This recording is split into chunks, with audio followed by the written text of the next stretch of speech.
अस्सलामुअलैकुम नाज़रीन, मैं हूं सार सत्ती और आप देख रहे हैं PDTV।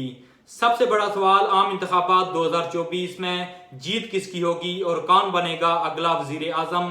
तीनों बड़ी पार्टीज पीपल्स पार्टी, PTI और मुस्लिम लीग नून ये क्लेम कर रही हैं कि वो आगे आने वाले आम इंतखाबात में कामयाबी हासिल करके अपना वजीर आजम लेके आएंगी। मैं इस वीडियो में आपको अपनी असेसमेंट दूंगा कि कौन सी सियासी पार्टी बारी है और कौन सी सियासी पार्टी कितनी सीटें हासिल करने में कामयाब हो सकेगी। तो सबसे पहले बात करते हैं मुस्लिम लीग नून की। तो मुस्लिम लीग नून ने अपनी इलेक्शन कैंपेन काफ़ी लेट स्टार्ट की, लेकिन अब जो कैंपेन मुस्लिम लीग नून की जारी है वो काफ़ी इफेक्टिव है, क्योंकि उनकी रैलीज और उनके जलसों में बड़ी तादाद में लोग शिरकत कर रहे हैं। इसके अलावा एक रिसेंटली एक आई-पोल का सर्वे भी आया है जिसके मुताबिक मुस्लिम लीग नून PTI से पंजाब में काफी आगे है। वो सर्वे 3000 लोगों से पंजाब में कंडक्ट किया गया और सर्वे के मुताबिक 45% लोगों ने यह कहा कि वो मुस्लिम लीग नून को वोट देंगे, जबकि 35% लोगों का ये कहना था कि वो इंतखाबात में PTI को वोट देंगे। इसके अलावा इलेक्शन में एक अहम फैक्टर साइलेंट वोटर्स का है। वो लोग जो एंड तक खामोश रहते हैं, वो किसी सियासी पार्टी को सपोर्ट नहीं करते और वो ये देखते हैं कि कौन सी सियासी पार्टी जीत रही है और आखिर में आके वो उस सियासी पार्टी के साथ हो जाते हैं जिसके जीतने के चांसेस ज़्यादा होते हैं। तो इस तरह मुस्लिम लीग नून को एक एज हासिल है, क्योंकि उनकी आजकल एस्टेब्लिशमेंट से भी अच्छी बन रही है। और जो पंजाब के हालात हैं, इमरान खान साहब जेल में हैं, PTI टूट फूट का शिकार है। तो इस तरह जो पंजाब के साइलेंट वोटर्स हैं उनकी ये असेसमेंट है कि मुस्लिम लीग नून ये इंतखाबात जीत जाएगी और वो पंजाब में और मरकज में हुकूमत बनाएगी। इसके अलावा मुस्लिम लीग नून ने बड़ा सोच समझ कर टिकट जारी किए। काफ़ी सारे उनके उम्मीदवार इलेक्टेबल्स हैं, वो लोग हैं जिन्हें कोई नजरियाती वोट नहीं पड़ता बल्कि बरादरी का वोट पड़ता है। तो इस हिसाब से जो मुस्लिम लीग नून ने अपने कैंडिडेट खड़े किए हैं इलेक्शन में वो काफ़ी तगड़े हैं।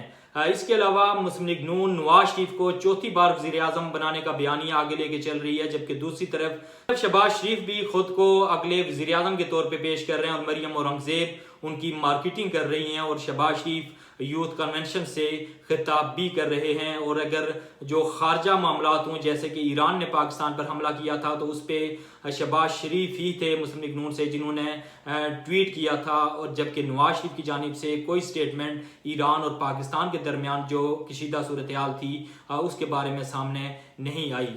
यानी कि मुस्लिम लीग नून एक तरफ नवाज शरीफ को चौथी बार वजीर आजम बनाना चाह रही है और दूसरी तरफ शहबाज शरीफ भी खुद को वजीर आजम के तौर पे पेश कर रहे हैं। तो मेरी असेसमेंट के मुताबिक मुस्लिम लीग नून ये इलेक्शन जीतेगी और जो कौमी असम्बली की जो सीटें हासिल करेगी मुस्लिम लीग नून, वो मेरी पर्सनल असेसमेंट के मुताबिक 90 सीटें मुस्लिम लीग नून कौमी असम्बली की हासिल करने में कामयाब होगी, या 90 से चंद सीटें ज्यादा भी हो सकती हैं। अब बात करते हैं PTI की। तो PTI 9 मई के बाद टूट फूट का शिकार है। PTI के बड़े बड़े लीडर या तो जेलों में हैं या फरार हैं या सियासत छोड़ चुके हैं। साबिक चेयरमैन PTI इमरान खान साहब वो जेल में हैं, वाइस चेयरमैन शाह महमूद कुरैशी जेल में हैं, PTI के सदर परवेज इलाही जेल में हैं, परवेज इलाही के बेटे मुनिस इलाही मुल्क से बाहर हैं, जुल्फी बुखारी पाकिस्तान से भागे हुए हैं, मुराद सईद, अली अमीन गंडापुर, हमाद अजहर और इस तरह के कई नाम हैं जो पाकिस्तान छोड़कर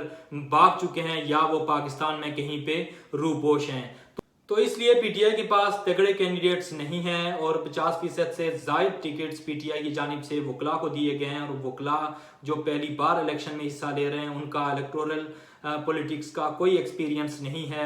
सोशल मीडिया पर बयानियां डेवलप करना, जैसे कि PTI की जानिब से टिकटॉक पे जलसा किया गया, कभी दूसरे सोशल मीडिया प्लेटफॉर्म्स पर जलसे किए जाते हैं। तो सोशल मीडिया पर कोई बयानियां डेवलप करना एक अलग बात है और जो वोटर है उसको पोलिंग डे पे पोलिंग स्टेशन तक लेके जाना ये एक अलग साइंस है। तो PTI के जो उम्मीदवार हैं उनके पास सियासी एक्सपीरियंस नहीं है, जिसकी वजह से PTI को नुकसान होगा। इसके अलावा PTI के पास अपना इलेक्शन सिंबल भी नहीं है और इसके साथ साथ PTI को आज़ादाना इलेक्शन कैंपेन भी चलाने की इजाज़त नहीं है। तो इस सब को देखते हुए मेरी असेसमेंट है कि PTI मैक्सिमम अगर वो सरप्राइज करती है तो 40 कौमी असम्बली की सीटें हासिल करने में कामयाब होगी।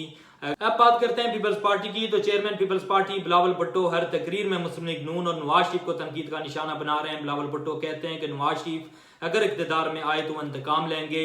वो आगाह कर रहे हैं, वो वार्निंग दे रहे हैं पाकिस्तान की अवाम को, वोटर्स को, सियासी वर्कर्स को और पाकिस्तान के सियासी लीडर्स को और दूसरे अदारों को कि नवाज शरीफ को इक़्तिदार में ना लाएं। अगर नवाज शरीफ इक़्तिदार में आए तो वो फिर से लड़ाई करेंगे और अदारों से और अपने सियासी मुखालफिन से इंतकाम लेंगे। इसके अलावा पीपल्स पार्टी ये क्लेम करती है कि सिंध से वो बआसानी 40 कौमी असम्बली की सीटें हासिल करने में कामयाब होगी, लेकिन सवाल ये पैदा होता है कि पीपल्स पार्टी पंजाब, केपी और बलोचिस्तान से कितनी सीटें हासिल कर लेगी। इसके अलावा बिलावल भुट्टो पीटीआई के जो कंफ्यूज वोटर्स हैं, क्योंकि पीटीआई के पास इलेक्शन सिंबल नहीं है, उन वोटर्स को ये कहते हैं कि वो पीटीआई को वोट देने की बजाय या कंफ्यूज होने की बजाय पीपल्स पार्टी को वोट दें। अगर पीपल्स पार्टी इक़्तिदार में आती है तो कोई भी सियासी कारकुन या सियासी लीडर जेल में नहीं होगा। लेकिन बात यह है कि पंजाब, केपी और बलोचिस्तान में पीपल्स पार्टी की क्या पोजीशन है। तो चंद सीटें पीपल्स पार्टी बलोचिस्तान से हासिल करने में कामयाब होगी। सरफराज बुगटी और चंद ऐसे लोग हैं बलोचिस्तान में पीपल्स पार्टी की जानिब से जो इलेक्शन जीत सकते हैं। और अगर केपी की अगर बात करें तो चंद सीटें केपी से। लेकिन अगर आप पंजाब की बात करें तो पंजाब में पीपल्स पार्टी बहुत ही कमजोर है और 4-5 सीटों से ज्यादा पीपल्स पार्टी पंजाब से हासिल नहीं कर सकती। लिहाजा मेरी असेसमेंट के मुताबिक पाकिस्तान पीपल्स पार्टी पूरे मुल्क से 50 से 55 सीटें हासिल कर सकती है। आपको याद रहे कि ये मेरी असेसमेंट है जो कि गलत भी हो सकती है। आप भी अपनी राय का इजहार जरूर करें कमेंट सेक्शन में कि कौन सी सियासी पार्टी आगे आने वाले आम इंतखाबात 2024 में कामयाब होगी और वजीर आजम कौन होगा। नाज़रीन आज इतना ही। उम्मीद है कि आपको आज की वीडियो अच्छी लगी। अगर अच्छी लगी तो लाइक करें, शेयर करें और आपसे दरखास्त है कि चैनल को सब्सक्राइब करें। मिलते हैं एक नई वीडियो के साथ, तब तक अपना और अपनों का ख्याल रखें। अल्लाह नेगेबान एंड कीप वॉचिंग PDTV।